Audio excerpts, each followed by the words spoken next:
Hi friends, welcome back to my channel. ಎಲ್ಲರೂ ಹೇಗಿದ್ದೀರಾ? ಚೆನ್ನಾಗಿದ್ದೀರಾ ಅಂತ ಅಂದ್ಕೊತೀನಿ. ನಾನು ಕೂಡ ಚೆನ್ನಾಗಿದ್ದೀನಿ. ಇವತ್ತಿನ ವ್ಲಾಗ್ನ ನಾನು ಸುಮಾರು ಮಧ್ಯಾಹ್ನದಿಂದ ನಾನು ಶುರು ಮಾಡ್ತಾಯಿದ್ದೀನಿ. ಮಧ್ಯಾಹ್ನ 3 ಗಂಟೆ ಆಗಿತ್ತು. ನಮ್ಮ ಪತಿಗೆ ನಾನು ಮುದ್ದೆ ಮಾಡ್ತಾಯಿದ್ದೀನಿ. ಹಾಗೆ ಸಾಂಬಾರು ಕೂಡ ನಾನು ಮೊಳಕೆ ಹುರುಳಿಕಾಳು ಸಾಂಬಾರು ಮಾಡಿದ್ದೆ ಮಧ್ಯಾಹ್ನನೇ. ಬೇಗ ಮುದ್ದೆ ಮಾಡ್ತಾಯಿದ್ದೀನಿ. ಏಕೆಂದರೆ ನಾವು 3:30ಗೆ ನಮ್ಮ ಚೋಟನ ಸ್ಕೂಲಿಂದ ಬಿಡ್ತಾರೆ. ಅದಕ್ಕೋಸ್ಕರ 3:30 ಅಷ್ಟರೊಳಗಡೆ ನಾನು ಮುದ್ದೆ ಮಾಡಿ ಊಟಕ್ಕೆ ಇಟ್ಬಿಡಬೇಕು. ನಮ್ಮ ಚೋಟುಗೆ ಕರ್ಕೊಂಬರೋಕ್ಕೆ ಲೇಟ್ ಆಗುತ್ತೆ ಅಂತ ಅಂದ್ಬಿಟ್ಟು ಬೇಗ ಮಾಡ್ತಾಯಿದ್ದೆ. ಫ್ರೆಂಡ್ಸ್, ನನ್ನ ಚಾನಲ್ನ ಇನ್ನೂ ಯಾರೆಲ್ಲ ಸಬ್ಸ್ಕ್ರೈಬ್ ಮಾಡ್ಕೊಂಡಿಲ್ಲ ಅಂದರೆ ಬೇಗ ಸಬ್ಸ್ಕ್ರೈಬ್ ಮಾಡ್ಕೊಳ್ಳಿ. ಹಾಗೆ ನನ್ನ ವಿಡಿಯೋನ ಪೂರ್ತಿಯಾಗಿ ನೋಡಿ ಅಂತ ಕೇಳ್ಕೊತೀನಿ. ಇಷ್ಟ ಆದರೆ ಒಂದು ಲೈಕ್ ಕೊಡಿ, ಕಮೆಂಟ್ ಮಾಡಿ, ಶೇರ್ ಮಾಡಿ.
ನೆಕ್ಸ್ಟ್ ಡೇ ಬೆಳಗ್ಗೆಯಿಂದ ನಾನು ವ್ಲಾಗ್ನ ಕಂಟಿನ್ಯೂ ಮಾಡ್ತಾಯಿದ್ದೀನಿ.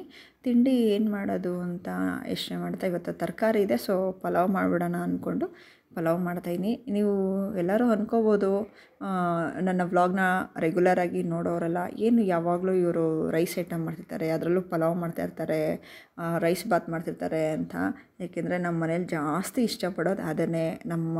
ನಮ್ಮ ತೇಜು, ನಮ್ಮ ಪತಿ ಮತ್ತು ನಮ್ಮ ಅಪ್ಪಾಜಿ, ನಮ್ಮಮ್ಮ ಅವರೆಲ್ಲರೂ ಇಷ್ಟಪಡೋದು ಸ್ವಲ್ಪ ನಾನು ಮಾಡೋ ಪಲಾವ್ ಆಗಿರ್ಬೋದು, ಟೊಮೆಟೊ ಆಗಿರ್ಬೋದು, ರೈಸ್ ಬಾತ್ ಆಗಿರ್ಬೋದು. ರೈಸ್ ಬಾತ್ ಸ್ವಲ್ಪ ಈ ನಡುವೆ ಕಡಿಮೆ ಮಾಡಿದ್ದೀನಿ. ರೈಸ್ ಬಾತ್ ಅಂದರೆ ತರಕಾರಿ ಹಾಕ್ಬಿಟ್ಟು ಏನೂ ರುಬ್ಬೋದಿಲ್ಲ, ಹಾಗೆ ಮಾಡೋದು. ಅದನ್ನು ವೆಜಿಟೇಬಲ್ ರೈಸ್ ಬಾತು ಅದು ಕೂಡ ಮಾಡ್ತೀನಿ. ಅದು ಸ್ವಲ್ಪ ಕಡಿಮೆ ಮಾಡಿದ್ದೀನಿ. ಹಂಗಾಗಿ ಇಷ್ಟ ಅಂತ ಅಂದ್ಬಿಟ್ಟು ಯಾವ್ದು ತಿಂತಾರೋ ಅದನ್ನೇ ತಾನೇ ಮಾಡೋಕ್ಕೋಗೋದು. ಹಾಗಾಗಿ ನಾನು ಈ ಥರ ಜಾಸ್ತಿ ಪಲಾವು ರೈಸ್ ಬಾತೆ ಮಾಡೋದು. ಹಾಗಾಗಿ ಹಂಗೆ ಇವತ್ತು ಏನು ಸಾಂಬಾರು ಮಾಡೋದು ಅಂತ ಯೋಚನೆ ಮಾಡ್ತಾಯಿದ್ದೆ. ನಾನು ಈ ನಡುವೆ ನಾನು ಒಂದು ಐಡಿಯಾ ಮಾಡ್ಕೊಂಬಿಟ್ಟಿದ್ದೀನಿ. ಏನಾದರೂ ತಿಂಡಿ ಪಲಾವ್ ಮಾಡ್ತಾಯಿದ್ರೆ, ಅಕಸ್ಮಾತ್ ರೈಸ್ ಬಾತು ಅಥವಾ ಬಿಸಿಬೇಳೆ ಬಾತು ಆ ಥರದ್ದೇನಾದರೂ ಮಾಡಬೇಕಾದ್ರೆ ಸಾಂಬಾರನ್ನ ನಾನು ಈಸಿಯಾಗಿರೋ ಸಾಂಬಾರನ್ನ ನಾನು ಚಾಯ್ಸ್ ಮಾಡ್ಕೋತೀನಿ. ಜೀರಿಗೆ ಬಜ್ಜಿ ಆಗಿರ್ಬೋದು, ಕೊಬ್ಬರಿ ಬಜ್ಜಿ ಆಗಿರ್ಬೋದು, ಅಥವಾ ರಸಮ್ ಥರ ಆ ಥರ ಒಂದು ಐಡಿಯಾ ಮಾಡ್ಕೋತೀನಿ. ಇಲ್ಲ ನಾನೇನಾದರೂ ತಿಂಡಿ ಏನಾದರೂ ಸಿಂಪಲಾಗಿ ಮಾಡಿಕೊಂಡ್ರೆ ಆವತ್ತಿನ ದಿವಸ ನಾನು ಸಾಂಬಾರನ್ನ, ನೀವು ಆವಾಗಲೇ ವಿಡಿಯೋದಲ್ಲಿ ನೋಡಿದ್ರಿ ಮೊಳಕೆ ಹುರುಳಿಕಾಳು, ಆವತ್ತಿನ ದಿವಸ ನಾನು ತಿಂಡಿನ ನಾನು ಚಿತ್ರಾನ್ನ ಮಾಡಿದೆ, ಅಂದರೆ ಮೆಣಸಿಗೆ ಚಿತ್ರಾನ್ನ ಮಾಡಿದ್ದೆ. ಸೊ ನಾನು ಮೊಳಕೆ ಹುರುಳಿಕಾಳು ಸಾಂಬಾರನ್ನ ಮಾಡಿದೆ.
ನಾನು ಮತ್ತು ನಮ್ಮ ಪತಿಯವರು ಚೋಟನ ಸ್ಕೂಲಿಗೆ ಬಿಟ್ಬಿಟ್ಟು ಹಂಗೆ ಅಮ್ಮವ್ರ ಮನೆ ಹತ್ರ ಹೋದ್ವಿ. ನಾವು ಅಮ್ಮವ್ರ ಮನೇಲಿ ವಾಣಿ ಮತ್ತು ಬಸವರಾಜ್ ಅವರು ನಮ್ಮ ಚಿನ್ನಮ್ಮ ಇದ್ದರು. ಅಲ್ಲಿ ನಮ್ಮ ಚಿನ್ನಮ್ಮ ನೋಡಿ ಹೇಗೆ ಮುಖ ಮುಚ್ಕೊಂಡಿದ್ದಾಳೆ ನಮ್ಮ ಪತಿಯವ್ರನ್ನ ನೋಡಿಬಿಟ್ಟು. ಅವಳಿಗೊಂಥರ ಸ್ಟಾರ್ಟಿಂಗ್ ಟ್ರಬಲ್ ಅವಳಿಗೆ ನಮ್ಮ ಮನೆಯವ್ರನ್ನ ನೋಡಿದ್ರೆ. ಅವಳು ಅವ್ರ ದೊಡ್ಡಪ್ಪನ ಹತ್ರ ಏನೇನೋ ಆ್ಯಕ್ಟಿಂಗು ಎಲ್ಲ ಮಾಡ್ಕೊಂಡು ಏನೇನೋ ಹೇಳ್ತಿದ್ದಾಳೆ. ಸುಮಾರು 3 ದಿವಸದಿಂದ ನಮ್ಮ ಅಮ್ಮವ್ರ ಮನೇಲಿ ಇದ್ದಾಳೆ ಅವಳು. ನಮ್ಮ ಬಸವರಾಜವ್ರಿಗೆ ಸ್ವಲ್ಪ ಹುಷಾರಿರಲಿಲ್ಲ ಅಂತೇಳ್ಬಿಟ್ಟು ಅವರು ಕೂಡ ಇದ್ದರು. ಅವರು ಮನೆಗೆ ಹೋಗೋದು ಬರೋದು ಹಿಂಗೆಲ್ಲ ಮಾಡ್ತಿದ್ರು. ಇವಳು ಅವತ್ತು ತುಂಬ ಹಠ ಮಾಡಿಬಿಟ್ಲಂತೆ ನಮ್ಮ ಅಮ್ಮವ್ರ ಮನೇಲಿ, ನಾನು ಅಜ್ಜಿ ಮನೇಲಿ ಇರ್ತೀನಿ ಅಂತ ಅಂದ್ಬಿಟ್ಟು. ಹಂಗಾಗಿ ಇಲ್ಲೇ ಬಿಟ್ಟಿದ್ರು ಒಂದಿನ. ಅವಳಿಗೆ ಸಿಕ್ಕಾಪಟ್ಟೆ ತೀಟೆ ಅಂದರೆ ತೀಟೆ ಆಗಿಬಿಟ್ಟಿದ್ದಾಳೆ. ಒಂದು ಚೂರು ಹೇಳಿ ಮತ್ತು ಕೇಳಲ್ಲ. ಮತ್ತು ಆ್ಯಕ್ಟಿಂಗ್ ಜಾಸ್ತಿ ಕಲ್ತ್ಬಿಟ್ಟಿದ್ದಾಳೆ. ಯಾರನ್ನ ನೋಡಿದ್ರೆ ಕಳೆದೋಗ್ಬಿಡ್ಬೇಕು ಅವಳು ಮಾಡೋ ಆ್ಯಕ್ಷನ್ಗೆ ಆ ಥರ. ಇಲ್ಲಿ ಈ ಕಡೆ ನಮ್ಮ ವಾಣಿ ಉಪ್ಪಿಟ್ಟು ಮಾಡ್ತಾಯಿದ್ಲು ಬೆಳಗ್ಗೆ ತಿಂಡಿಗೆ. ನಾನು ತಿಂಡಿ ಮಾಡಿ ಕೊಟ್ಟು ಕಳಿಸಿದ್ದೆ, ಅವರು ಕೂಡ ಉಪ್ಪಿಟ್ಟು ಮಾಡ್ಕೋತಾಯಿದ್ರು. ನಮ್ಮ ಚಿನ್ನಮ್ಮಂಗೆ ಸ್ವಾಮೀಜಿ ಅಂತ ಹೆಸ್ರು ಹೇಳಿದ್ರೆ ಸಾಕು ಅವಳು ಎದ್ರುಕೊಂಡ್ಬಿಡ್ತಾಳೆ. ಅದಕ್ಕೋಸ್ಕರ ಅದನ್ನು ನಮ್ಮಮ್ಮ ಹೇಳಿ ಎದುರಿಸಿದಾರಂತೆ. ಅದನ್ನು ಅವಳು ಹೇಳ್ತಾಯಿದ್ಲು ಅವ್ರ ದೊಡ್ಡಪ್ಪನ ಹತ್ರ. ನಾನು ಹೊಡೆದ್ಬಿಟ್ಟು ಆಚೆ ನೂಕ್ಬಿಟ್ಟೆ, ಎಸ್ದುಬಿಟ್ಟೆ ಅಂತ ಏನೇನೋ ಅವಳ ಭಾಷೆಯಲ್ಲಿ ಅವಳಿಗೆ ಹೇಳ್ತಾಯಿದ್ಲು.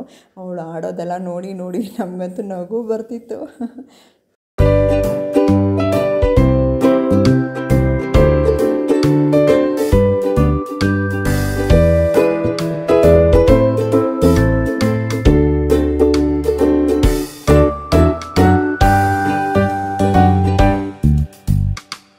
ಇದಕ್ಕೆ ಹೇಳೋದು ನೋಡಿ, ಮನೆಗೊಂದು ಮಗು ಬೇಕು ಅಂತ.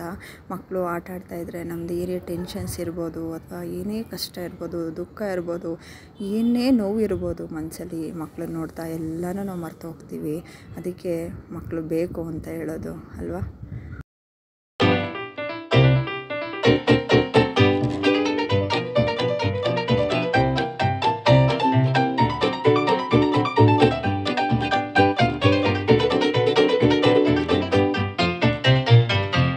ನಾವು ಏನೇ ತಿನ್ನಿಸಿದ್ರು ಅವಳಿಗೆ ಸಮಾಧಾನ ಆಗಲ್ಲ. ಅವಳೇ ಅವಳ ಕೈಯಾರೆ ತೊಗೊಂಡು ತಿಂದ್ರೇ ಅವಳಿಗೆ ಸಮಾಧಾನ.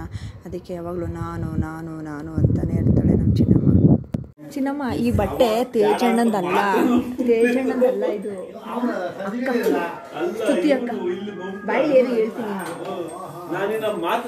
ಸ್ತುತಿ ಅಕ್ಕಂದು. ಸ್ತುತಿ ಅಕ್ಕ ಗೊತ್ತಾ ನಿಂಗೆ? ಸ್ತುತಿ ಅಕ್ಕ ಗೊತ್ತಾ? ಅವಳದು ಬಟ್ಟೆ ಅದು, ತೇಜಣ್ಣಂದಲ್ಲ.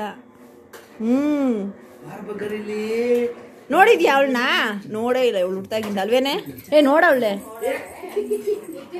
ನಮ್ಮ ಚಿನ್ನಮ್ಮನ ಕಿವಿಯಲ್ಲಿ ನಿಧಾನ ಕೇಳಿದೆ ನಾನು, ಚಿನ್ನಮ್ಮ ಬರ್ತೀಯೇ ನಮ್ಮ ಮನೆಗೆ ಹೋಗೋಣ ಅಂದರೆ ಹ್ಞೂ ಅಂತ ಹೊರಟ್ಬಿಟ್ಲು ಅವಳು.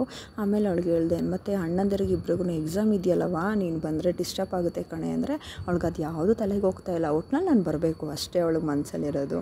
ಆಯಿತು ಹೋಗಲಿ ಬಾರವ ಅಂತ ಮನೆಗೆ ಕರ್ಕೊಂಬಂದ್ವಿ. ಓಕೆ ಫ್ರೆಂಡ್ಸ್, ನೆಕ್ಸ್ಟ್ ವ್ಲಾಗಲ್ಲಿ ನಾನು ಕಂಟಿನ್ಯೂ ಮಾಡ್ತೀನಿ. ನನ್ನ ಚಾನಲ್ನ ಇನ್ನೂ ಯಾರೆಲ್ಲ ಸಬ್ಸ್ಕ್ರೈಬ್ ಮಾಡ್ಕೊಂಡಿಲ್ಲ ಅಂದರೆ ಬೇಗ ಸಬ್ಸ್ಕ್ರೈಬ್ ಮಾಡ್ಕೊಳ್ಳಿ. ಹಾಗೆ ನನ್ನ ವಿಡಿಯೋ ಇಷ್ಟ ಆದರೆ ಒಂದು ಲೈಕ್ ಕೊಡಿ, ಕಮೆಂಟ್ ಮಾಡಿ, ಶೇರ್ ಮಾಡಿ. Okay friends, bye, see you in next vlog.